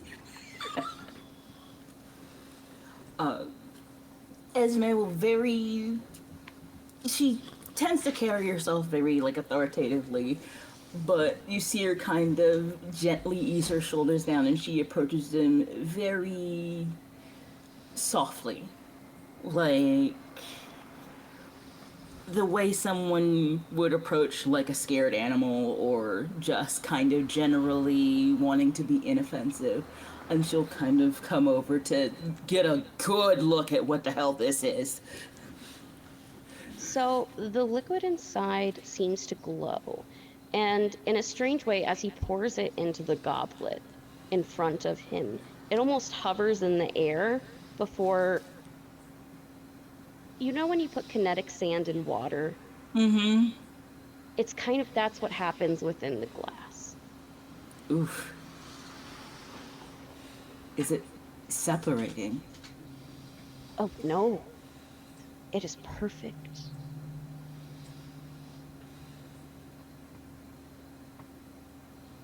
This is magic itself. A very bold claim. Well, it's going on. You see him, he's gotten a few more bites to eat. And something strange happens as he's eating this food. It's almost as though there's this shift as he's taken a drink of this magical liquid. And it looks as though... You know what happens when a wizard beckons a spirit to help them. Mm-hmm. This is something completely different. Normally, when you reach out to a spirit, it's a tentative hold.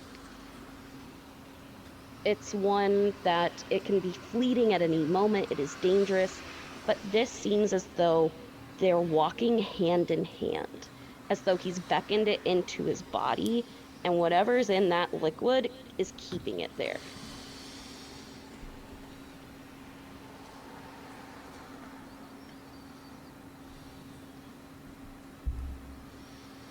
When it kind of clicks what's happening, Esme will stop approaching the professor. Like, she'll let him get distance.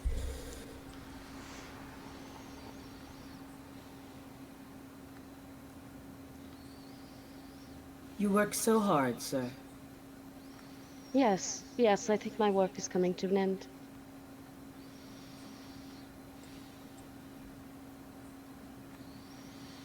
You plan on retiring? Oh, no. No, far from it. We have a very important job to do, Esme. I want you to help me.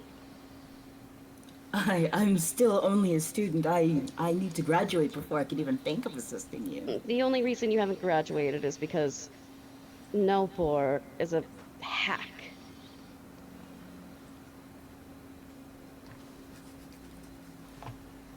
I would not use those words. Out Why loud. are you scared to call something what it is? Both politics and magic require a sense of delicacy. It is not fear to be careful. Delicacy. And you see, as he turns towards you, his eyes, normally a crystal blue, shining but have seen too much. Now the iris is bright red.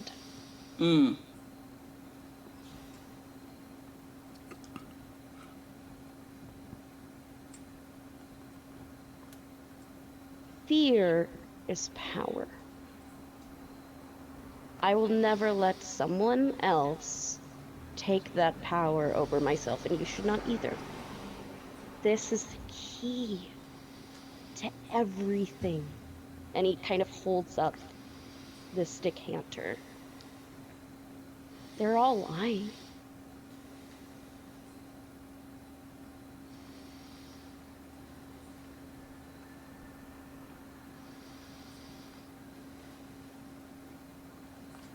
Well, I'm here to learn, Professor. What's the truth? And learn you will. In fact, I think that in a matter of a few days that you will be one of the 7.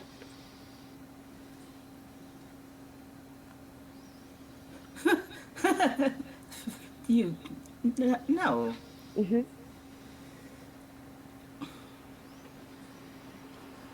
Well, I hope to live up to your endorsement, or at least your faith in me.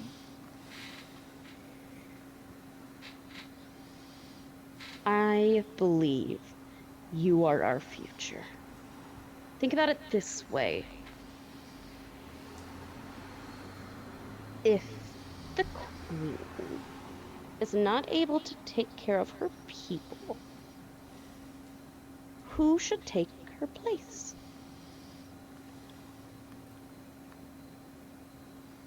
Interesting question. I'm not sure if she has heirs. She doesn't. She won't.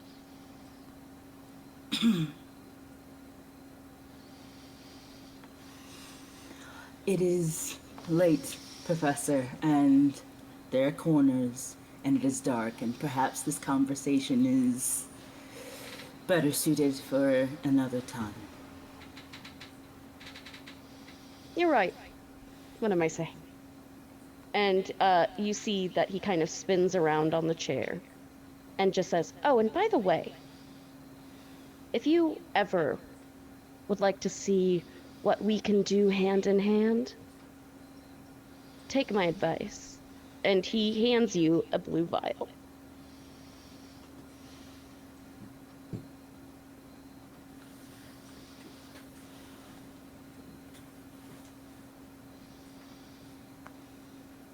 She will not quite make a show of putting it with, like, where it's supposed to go with the other vials, but this is special. Like, it's very clearly like, we're gonna make sure I have that there in a place of honor. Thank you, sir.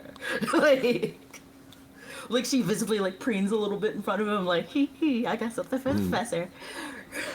And it's for a split second, as you take the vial, there's a shift, almost like an illusion. Like something breaks for a moment. You see the tired eyes of your professor just looks like they're in agony. And then shifting above it, you see something else. It looks humanoid in a way, but all you can see is this helm on the professor's head with dark red eyes peering out. no, sir, I don't like it. But she will very politely kind of like curtsy at him and go to return back to wherever her quarters are, and she's ever straight-backed and full of decorum. She makes sure that door is closed behind her before she's like, fuck. Straight back to the room. It's just like, shit. We go to present day, and it's almost at that moment where your eyes lock on to that helm.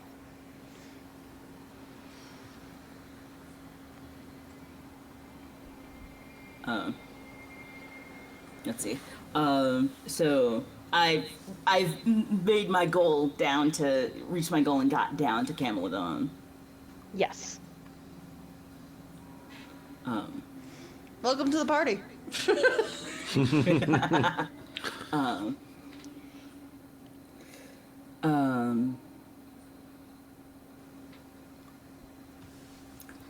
Do I still have to shout for him to hear me? Oh no. Excellent. I come up from the stance. You see her roll her sleeves up. Professor, betrayer, I suggest that you not make this harder than it is. You are right. I will be in charge of the 7 specters, and you can see what I have done here. I suggest that you stop this. Be amenable to wisdom, and do not force my hand to be even harsher. I feel like I shouldn't be here. I'm just like in the corner, I was like looking back and forth, like. Camulodon like whips his head and looks at you. And again, with those dark red eyes, you see that the punch of that shield cracks the porcelain mask. But that's the thing. It wasn't a mask. It was a shell. Oh, I thought you were gonna say it was his skull. Yeah. I was like, I was oh. terrified for a second. Just like, oh no, it's brain meats. You see that within the professor being exposed over and over by this new experimental quicksilver, it's hollowed him out. And all that's inside is this dark red energy.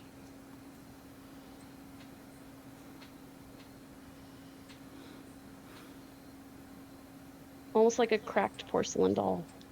I'm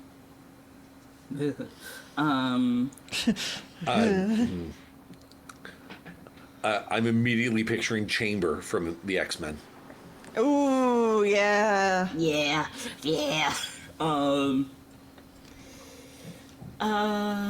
Yo, dude, something's wrong with your face.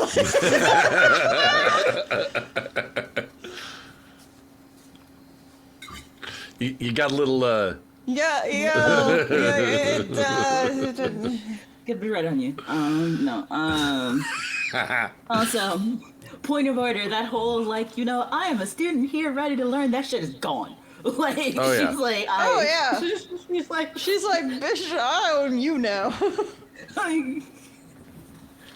So I would like you to make a charisma check. Is there any skill you would like to apply? Because you're basically trying to talk to the professor and not Phobos, because at this point they are combined. awesome.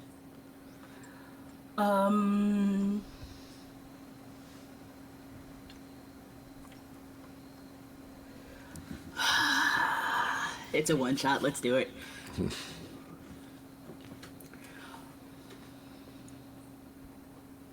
I am going to take this special blue quicksilver And she will raise it to him, says, "Let us talk as equals.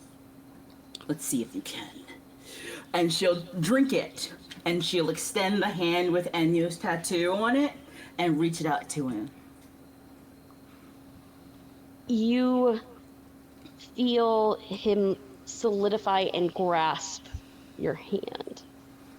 And it is almost like the shock that you went through going through that electric field was nothing. This is far worse. It is almost like you are jolted, and it feels like you feel it go through every nerve ending in your body. Okay. So, first question, I'm assuming I have to make a con save because this is my second use of Quicksilver in a day. This and is shit's special Quicksilver. Weird. Oh, okay. You don't have to make a con save till the end. Oh, lovely. So We don't have to make a con save yet. So we're rolling with the Dominion. I am using Charisma. Oh Lord. Okay, let's please. Kick his ass! Please Finnick's like, don't get me. Finnick has a little flag. Woo! Just chilling. Shit. 7. Aram's on the ground like, you got this. You okay over there, buddy? Yep, I'm great. With a 7, you succeed, but there's a cost. How many hit points do you have? 5. All right. I want Of you my to mark 8. that down to 1. Cool. Because you begin to be just possessed by a spirit, and that is very uncomfortable because spirits have to feed on something, and it is feeding on you. So you're able to do what you want. So what did you want to happen? I want Camelodon to surrender. Like, I feel like when the pain lancers through her, you see her move and her head kind of like seizes a little bit and her eyes rolling in the back of her head for a second. And she grips down.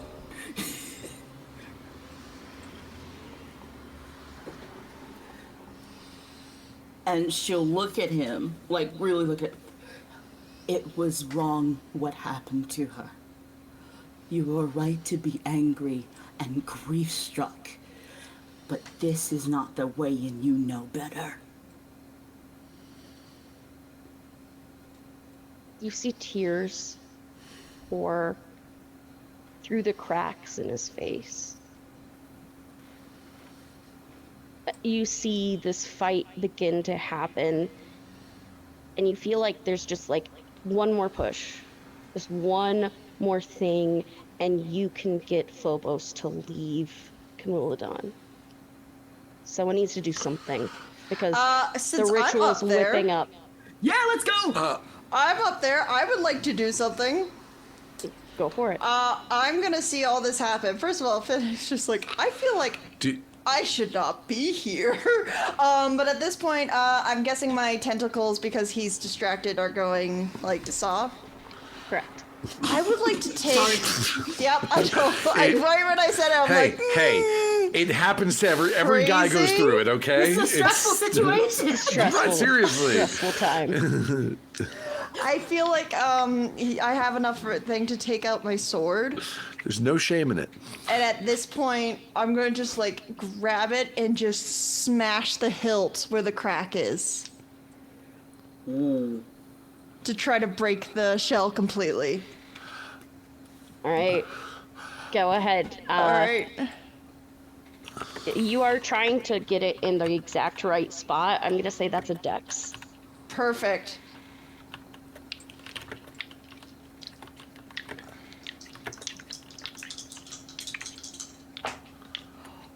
That'd be 11. Nice. Then 11. You slam the sword in, and the spirit erupts out. Aram, Yes. there is this force field around you all that is causing spirits not to be able to leave. You need to fix that.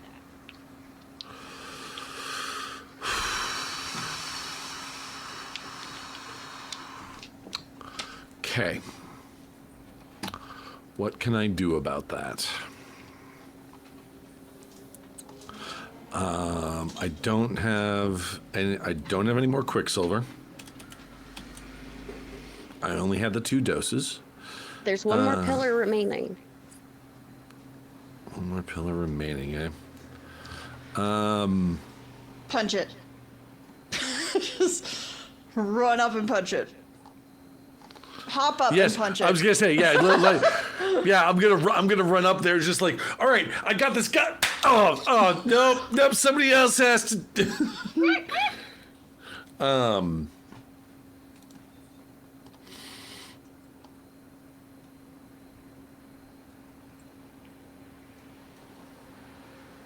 All right.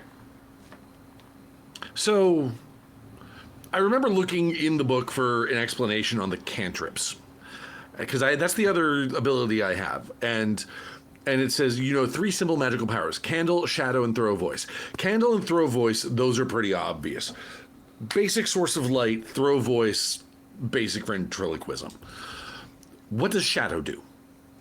So I think that, at least in this instance, there's a lot of power going here. Mm-hmm. You could potentially use Shadow to get yourself right up, basically hopping from a shadow to another shadow. Okay.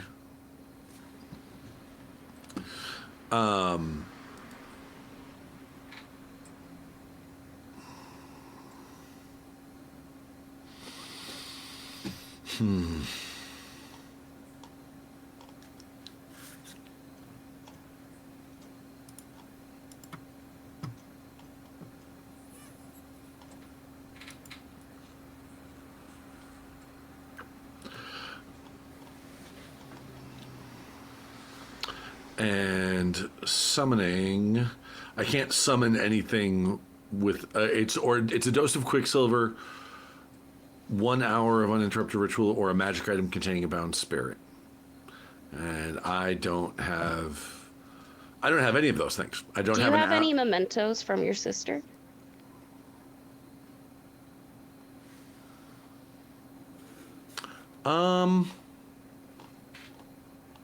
Yeah, I do.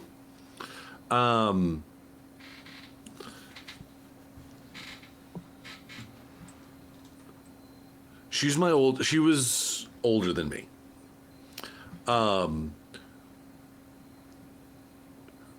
She actually graduated from the academy before I even started. And so when I started at the academy, there was a certain degree, like, it's like, holy shit, you got in. You're kind of legacy. Don't fuck up my name. And with that, there was, she gave me, so you know what it is? She gave me a tattoo. Like, there is a, she gave me a tattoo as, you know what it was? It was, don't fuck up my name. Oh yeah, by the way, freshman hazing sucks. So I'm going to give you this glyph. Like it's basically a magical ward against, basic level, stupid student prank shit. Right? And it basically protected me from just the low level shit. Obviously, anything more advanced, I was on my own. But she took that time to inscribe it into me. Cheers, by the way, guys. Oh, there's... Cheers. Cheers. I got you, Vixie. Don't worry. Anyway.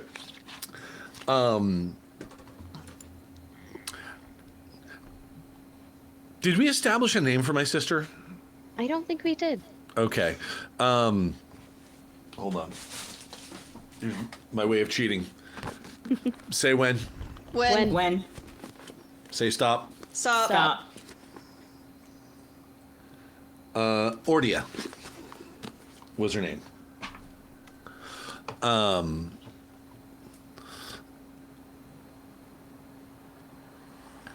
And So what I would like to do, I'm going to use shadow to sort of like move me over to into the shadow of this last pillar.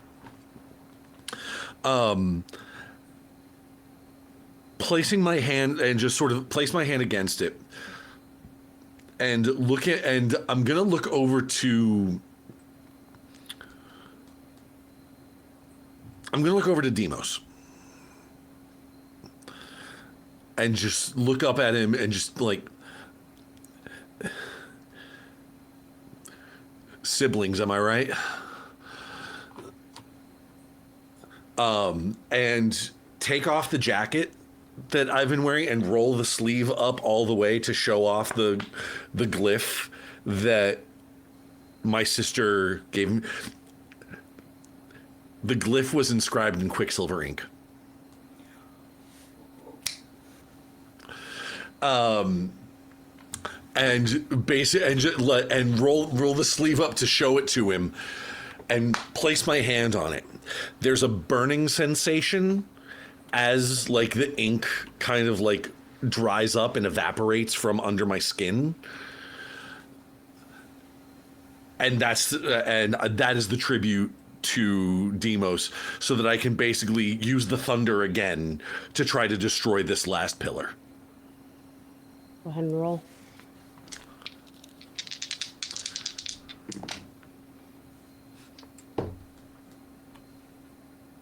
No! No! Gonna give you a tough choice. Okay. Deimos is incredibly powerful. It takes a lot for the body to withstand. It would reduce you to 0 HP again. The arm burns off. Okay. Right where like basically that burning sensation, it's not just like, ooh, that burns a little bit. It burns clean through the shoulder. So Full Metal Alchemist over here. Pretty much. One leg, one arm. Yeah. You feel arms wrap around your shoulders in a hug. And you feel the soft kiss on your forehead as she says goodbye. And then there's this huge, thunderous blast that just echoes across the Noctis Labyrinth as the last pillar shatters and all is quiet.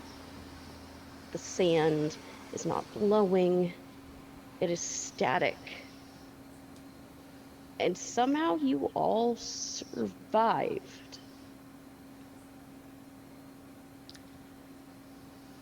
Is there anything anyone else would like to do? Yes. At this point, when Finnick and everybody's doing all this, he's gonna step back, because first of all, he doesn't know the professor. She seems very emotionally connected with the professor. He ain't gonna touch that. He's like, I don't know if you guys had a romantic thing going on. No shame, love is love. A teacher, there might be some. And he's just gonna like grab his grappling hook and just shimmy down and be like, just come down when you're ready. It just like shimmies down and jumps into the sand pit where the helmet is and pick it up. And looks at it and just smirks as he puts it on his head. That is a perfect place to end it, I think. As you put the helm of Phobos on your head, the screen goes to black, and just the title card of the Renegade Wizard comes up on the screen. Oh!